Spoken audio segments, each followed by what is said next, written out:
साधू हत्याकांडातील मुख्य आरोप ज्यांच्यावर होता तो काशीनाथ चौधरी यांचा भाजपमध्ये प्रवेश झालेला आहे। हे पण या पालघरच्या साधू हत्याकांडावर भारतीय जनता पार्टीनं महाराष्ट्रात शिवसेनेवर आणि विशेषतः त्यावेळेसच्या उद्धवजी ठाकरे साहेबांच्या सरकारवर हिंदुत्वाच्या विषयी प्रचंड प्रमाणात राळ उठवली होती।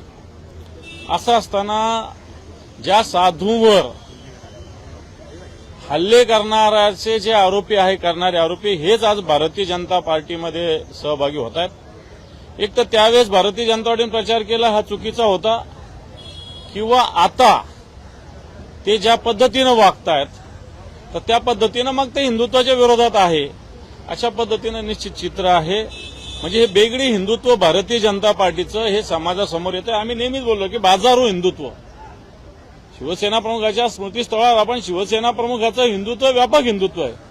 भारतीय जनता पार्टीचे हिंदुत्व बाजारू हिंदुत्व, स्वार्थाचं हिंदुत्व, स्वतःच्या हिताचं हिंदुत्व आणि मताच्या राजकारणाचं हिंदुत्व।